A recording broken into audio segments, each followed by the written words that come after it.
My loyal partner had warned me. Reclaiming my power as Keeper of Time might have unforeseen consequences. In this, as in most things, he proved prescient. The process I had undergone did irreparable harm to my body. Taking back my power had cost me my immortality. While my lifespan would still stretch across eons, I would one day perish.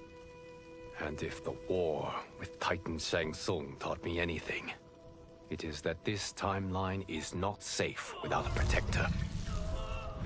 Yet I had never given thought to choosing a successor. Who is it that could replace me and protect my new era? The answer, of course, is Geras. Tireless and meticulous, he is perfectly suited to be entrusted with this grave duty. And no one knows better the temptations of the hourglass. I have no doubt he will be above them. Though the barriers between timelines had been rebuilt, there was no question that they could again be broken. Protecting this timeline would require eternal vigilance, so that it could not fall victim to further outside aggression. But nothing in my countless lifetimes had prepared me for this task. In none of them had multiple timelines ever coexisted. Monitoring them for threats was an entirely novel problem. It would require a novel solution. I discovered that though the timelines no longer touched, their meeting had left them intertwined. I can now secretly surveil all timelines, keeping watch for potential danger. It pleases me to do this service for the new era. Lord Liu Kang may rest assured that it is secure.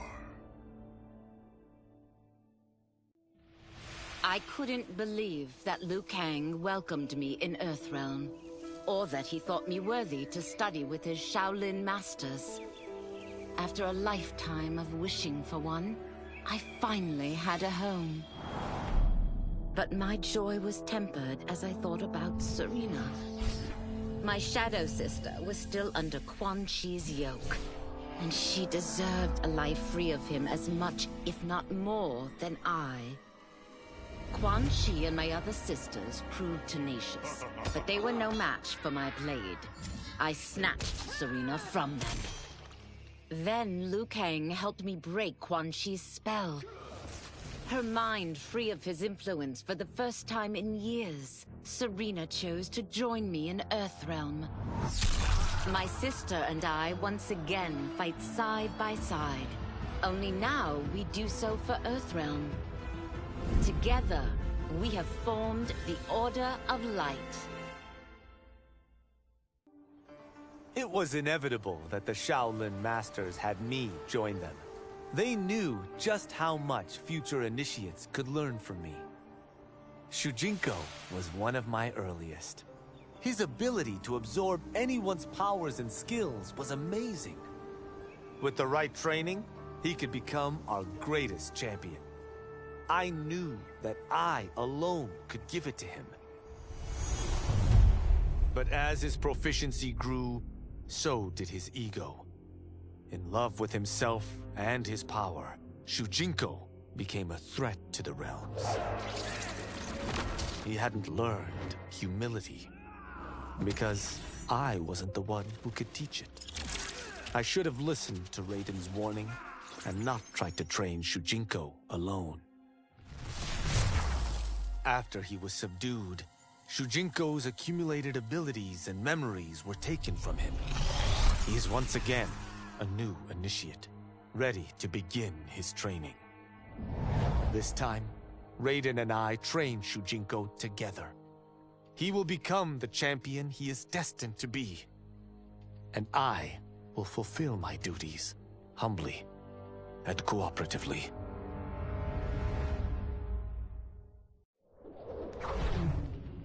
Since this whole thing kicked off, I'd wondered why Liu Kang chose me to be a champion. I mean, sure, I was killing it as a martial arts star, but it's one thing when it's all for show. It's different when you're playing for keeps. Then Liu Kang let me in on his master plan. He wanted the masses to know about the world beyond them, the one filled with gods and monsters, and he wanted me to tell them about it. But I knew revealing the truth all at once would be too shocking of a plot twist for most. That's why I pitched doing a bunch of stories, to slowly get people used to it. And if there's one thing I can do, besides kick ass in combat, it's build a cinematic universe. I'm serving up movies, streaming series, games, you name it. I like that I'm doing a public service. And it doesn't hurt that I'm making more than a few bucks. It's the kind of synergy that would make any studio mogul proud. I had broken the Lin Kuei free of Liu Kang's enslavement. We were now masters of our destiny, and could take our place among Earthrealm's great nations. But taking and holding territory would require a vast army. I needed more fighters to make our presence felt.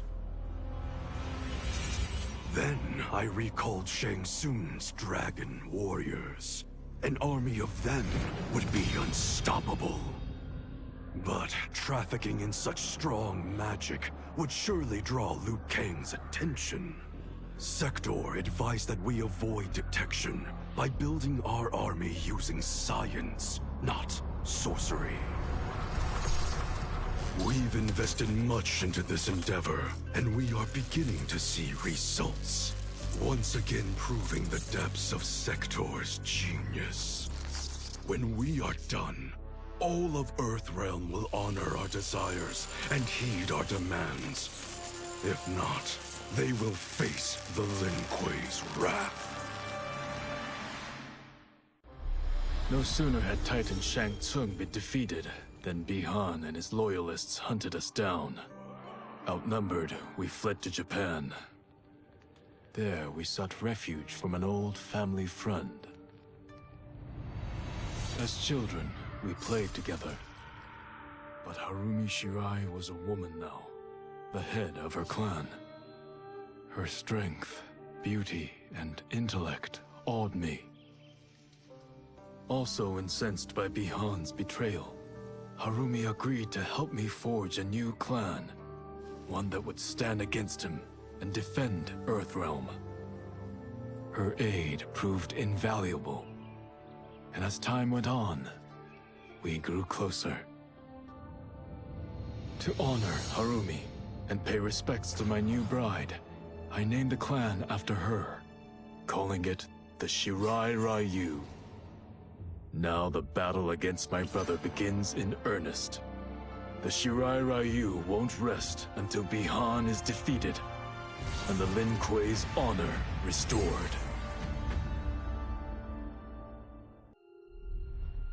Kuai Liang and I were working hard to build our new clan. But even with the help of his close friend Harumi, it was difficult. The biggest problem was finding the right initiates. Then, one night, while walking outside Harumi's compound, I was attacked. I thought at first it was a Lin Kuei assassin, but his strikes were too uncertain, too angry. My attacker, it turns out, was a boy. Homeless and hungry, his assault was born of desperation. He needed money so that he could eat. It was like looking at myself 15 years ago. I would have ended up just like him if the Lin Kuei hadn't taken me in. So I took the boy to Kuai Liang, who also appreciated his fire. We made him our first initiate. The boy's name? Hanzo Hasashi. For it not for my godly counterpart, I would not have survived the battle against Titan Shang Tsung. Meeting him, though, raised questions. Why did I replace him in this new era? Why was I made mortal? Lord Liu Kang told me of his Raiden's nobility and righteousness, about his steadfast leadership in the defense of Earthrealm. He also told me about Raiden's dark side, how he could be consumed by rage and cast aside the rules he otherwise lived by. Making me mortal and incapable of such anger was to keep me from following in his footsteps. Though I understood the reasons why, I felt I had been done a disservice. To survive the coming battles, I may need the edge that only great rage can bring. As the Shaolin couldn't aid me, I sought out someone who could. Someone to stoke the fire within me and teach me to master it. For this, I could have no better teacher than the Shirai Ryu's Grand Master. As the darkness enveloped me, I took a long last look at my family. I did not expect to see them again until their souls joined mine in the living forest. But miraculously, my beloved husband delivered me from oblivion. Though he couldn't save my body, Jared had preserved my soul. Like him and countless others, I am now a part of Ermac. Yet ours is not a peaceful repose. The collected souls within Ermac have their own needs and agendas. Before we can speak as one, we must first reach consensus. I had thought, as the former rulers of Outworld, I and Jared would hold sway. But here we are, two souls among many thousands, fighting for the right to be heard. And if there is one thing we do well together, it is fight. We will win the right to govern Ermac as we once had governed Outworld. And we will rule for the benefit of all. As her reign began, Empress Mileena faced many challenges. To meet them, she turned to the people she trusted. Her sister to lead her army, and me to lead her Imperial Police. Though I missed Empress Sindel dearly, I was glad my ties with her family had been mended. But while it was an honor to be made responsible for Outworld's internal security, I soon realized accepting the appointment was a mistake. I'm not cut out to be a bureaucrat, nor am I patient enough to navigate the Imperial Court's politics. I was at my best patrolling Sundo's streets, when I could feel the city's pulse and serve and protect its citizens directly. That's why I resigned my post and resumed my role as Sundo's first constable. I end each day knowing I've made a difference. Until recently, I hadn't met Li Mei, but I had heard the stories. How the Umgadi's matron superior blamed her for not preventing Emperor Jared's murder. How she quit in disgrace rather than accept punishment. But those stories didn't fit the woman I now knew. Li Mei would never have been so negligent. Eventually, I uncovered the truth. The failures and mistakes which led to the Emperor's murder, they resulted from poor decisions made by the matron superior themselves. They made Li Mei their scapegoat. When the Empress found out, she wanted the Umgadi disbanded. But I convinced her that it could be reformed. To make sure it did, she put me in charge. I am humbled by this sacred responsibility. The Umgadi, my sisters, they are my life. I will not let them be brought down by the acts of a selfish few. After After fleeing Outworld, I hadn't expected to return. But then, I also hadn't expected the new Empress to make me an offer I couldn't refuse. To thank me for helping stop General Shao's rebellion, she asked me to be her emissary to the Zaterrans. Going home, bearing the seal of the royal house, I would show, once and for all, that my mutation wasn't to be feared. That it wasn't a source of shame. To my surprise, I was welcomed. But those warm smiles hid a dark secret. I stumbled upon a trove of official records, which showed that my shape-shifting ability isn't unique. Many Zaterrans are born with it, but are killed by their government to keep it from spreading. Who started this barbaric policy? Who is now enforcing it is unknown. But I will find out. And I will put an end to this madness.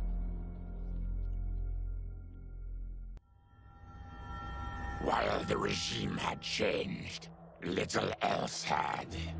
My people still suffered in silence, ignored by the rest of Outworld. Though now I knew Empress Mileena's secret, that she was also afflicted with Tarkat. If anyone would help, it would be her. But how to get an audience? Syzoth. He was the Empress's new emissary to the Zaterrans. I asked him to introduce us. At great personal risk, he agreed. And as I'd prayed, the Empress was willing to meet. Even better, she would visit the colony. She was shocked to see how we lived. She moved quickly to provide for our care and comfort.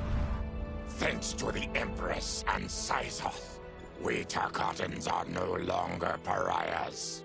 Until our disease can be cured, that will do. Though worried about how the public might react, I met with Baraka to discuss his Tarkatans. Speaking from his heart, he moved me. I agreed to visit his colony and see how his people lived. The conditions were atrocious. This was one of my mother's few mistakes. Like all Outworlders, she treated Tarkatans with scorn. What they deserved from us was compassion. And the only way to get it for them was to reveal my affliction. To show all my subjects that even an Empress could get Tarkat. The scandal my revelation caused was intense. But with the help of Kitana and Tanya, I emerged from it a stronger Empress than ever. My honesty, empathy, and resolve won over my remaining doubters. There is no longer any question that I am fit to lead the Empire. After escaping Lei Chin prison, I was hounded by the Imperial Police. I needed a place to hide and to recuperate while I plotted the best way forward. I knew the remote canton of my youth would be perfect. To escape capture, I traveled by sea. Little did I know that a gargantuan storm was brewing. My tiny craft was smashed apart. I closed my eyes, waiting to drown, hoping that the Netherrealm wouldn't claim my soul. But when I reopened them, I found myself not in hell, but on a deserted island. From its ruins, I could tell that great sorcerers had once lived there. In the caves beneath the ruins, I found what I can only describe as a well of souls. Once I learn how to wield its power, I will become invincible.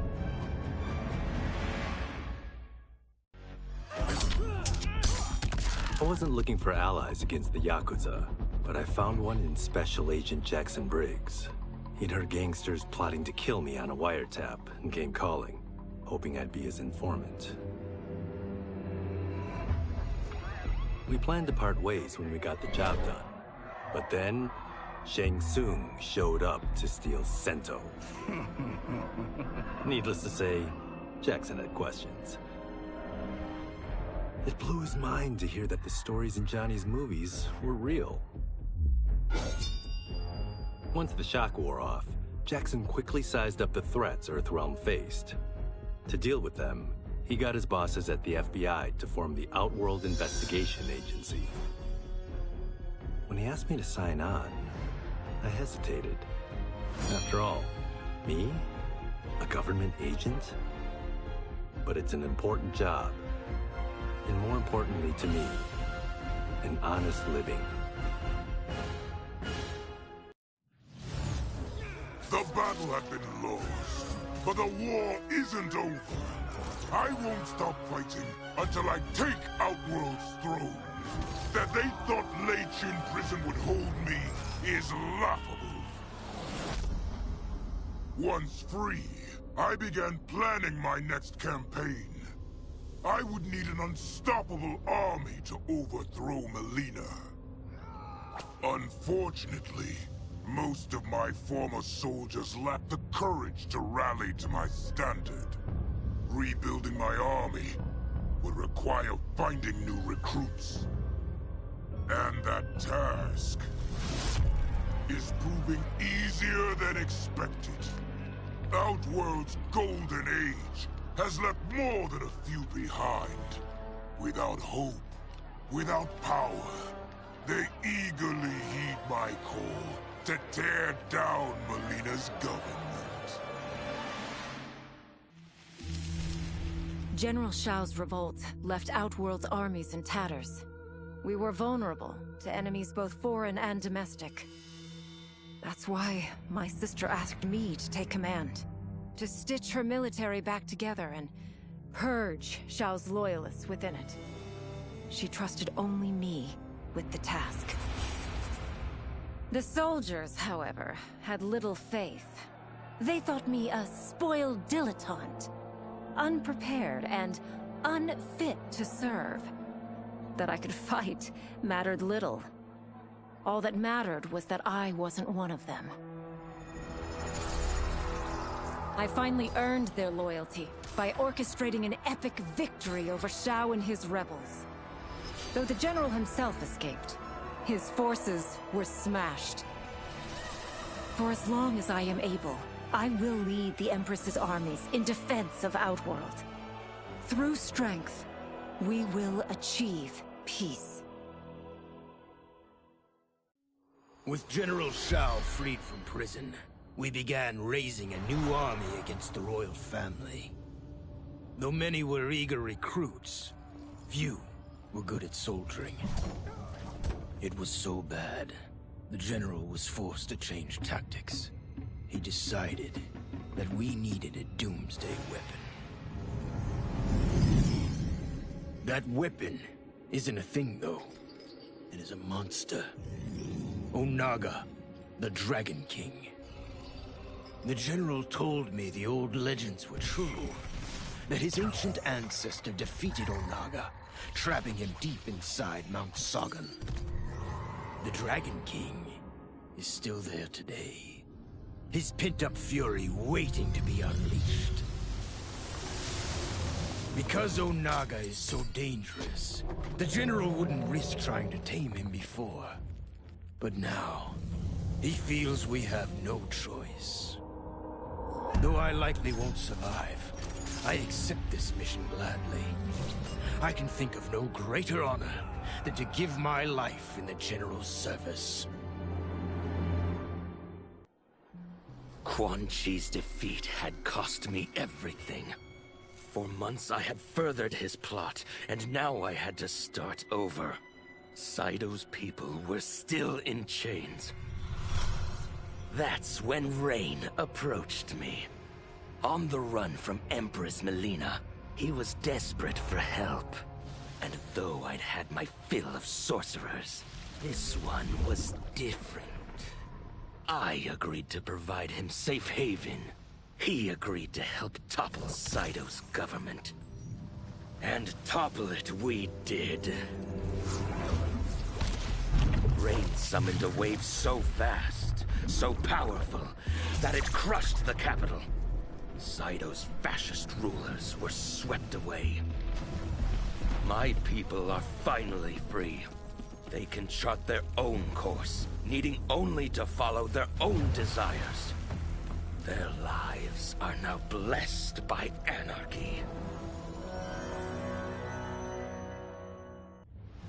To elude capture by Empress Mileena, I joined Havik's crusade in Saito. There I summoned more magic than I thought possible, and drowned out the old regime. Havik's longed-for anarchy had been achieved. He was more than satisfied. But I was left empty and broken. Had I been satisfied as Outworld's High Mage, not let myself be tempted by Shang Tsung, a great city would not now lay in ruins. I've caused devastation, ended thousands of lives, all because of my blind ambition. I've betrayed my oath, my sovereign, and my realm. These high crimes merit punishment, and I'll accept whatever the Empress gives me.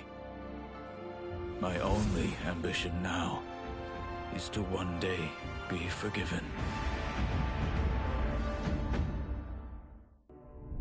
Quan Chi's plot collapsed. Along with it, my plan to secure new beings to feed my starving people. Because I'd advocated for partnering with him, I was held responsible. If I didn't seize for Viternus' new feeding grounds, the Coven would banish me.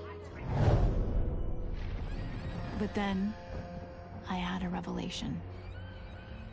I didn't need to conquer realms to feed my people. I simply needed to capture enough beings to breed them. Once they multiply, Viternus will have a limitless, renewable source of food. And I only need a few thousand to start. A number so small compared to the billions in the realms that no one will notice as people go missing. But it will be more than enough to establish our breeding stock and feed a ravenous Viternus.